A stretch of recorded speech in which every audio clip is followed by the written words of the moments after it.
Papua New Guinea, a resource-rich Pacific nation just north of Australia, shares a border with Indonesia on the island of New Guinea. Despite its vast potential, the country grapples with corruption, lawlessness and weak governance, major obstacles to its development and stability. Papua New Guinea is in the grip of a large-scale crisis that has drawn concern from across the Pacific and beyond. Widespread lawlessness has severely impacted its progress and stability, threatening its social fabric and economic growth. As the second-largest island in the world, PNG gained independence on September 16, 1975, after decades under Australian administration. The nation's colonial history dates back to the late 19th century, when Germany controlled the north while Britain administered the south. In 1906, Britain transferred its territory to Australia. And following World War I, Australia also took control of the German-held northern region. PNG remained under Australian rule until a growing nationalist movement in the 1960s pushed for self-governance. By 1973, the country attained self-government, and 2 years later, it became an independent nation. However, nearly 5 decades after independence, PNG is drowning in corruption, instability, and escalating lawlessness. What was meant to be a step toward progress has instead left the country struggling with weak institutions, deteriorating infrastructure, and a government that appears either unable or unwilling to enforce law and order. Crime is rampant, tribal violence is escalating, and corruption is so deeply entrenched that reform seems nearly impossible. Rather than building a strong functioning state, PNG has become a nation where the rule of law is frequently ignored and those in power enrich themselves while ordinary citizens suffer.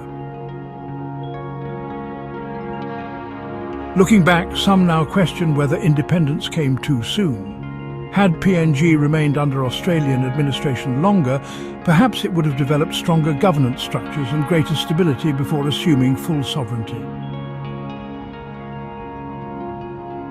Between January and March 2025, PNG has witnessed a series of alarming events that underscore its ongoing struggles with corruption and lawlessness. In early 2025, the Australian gold mining company St Barbara was hit with a 523 million kina, approximately $206.8 million tax bill from PNG's Internal Revenue Commission. The assessment, covering nearly 2 decades, included allegations of fraud.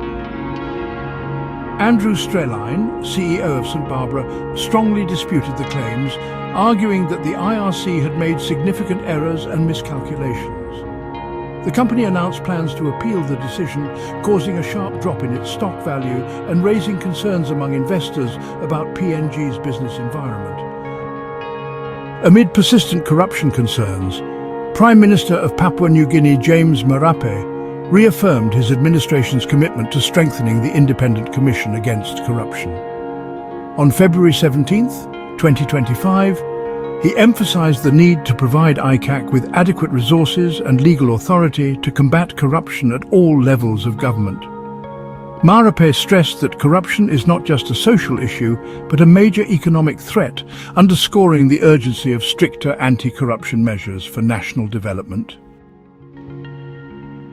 Beyond corruption, PNG has witnessed a disturbing rise in violent incidents, exposing its fragile security situation. The following are some of the most alarming events reported between December 2024 and February 2025. In February 2025, 23-year-old Margaret Gabriel was abducted, gang-raped and murdered in Port Moresby by over 20 men from the Baruni settlement. Despite police being alerted, the attackers stormed Watermark Estate and carried out the brutal crime.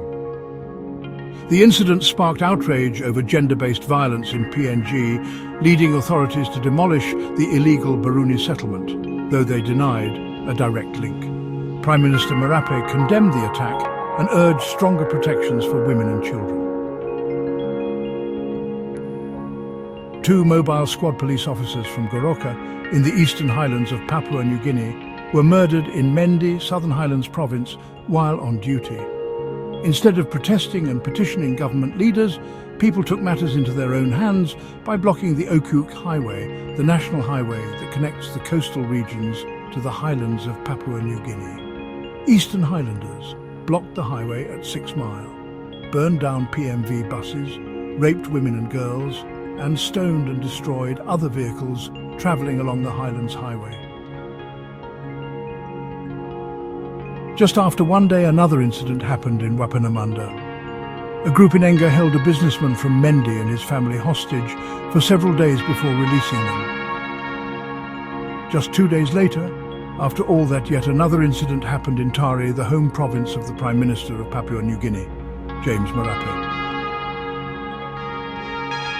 A teacher from Wabag in Enga province who was teaching at a school in Tari, Hela province, was also murdered by locals in Tari. In retaliation, warlords from Wapanamanda, Wabag and the entire Enga province marched into Hela province's Tari town in a convoy of over 500 to 600 vehicles. They opened fire in the heart of Tari town, causing unimaginable destruction and trauma to the people. Over 700 to 800 people were injured, and the number of deceased remains unknown. These incidents are interconnected, fueling a complex and rapidly escalating crisis. With rising tensions and no clear resolution, PNG is on the brink of further instability.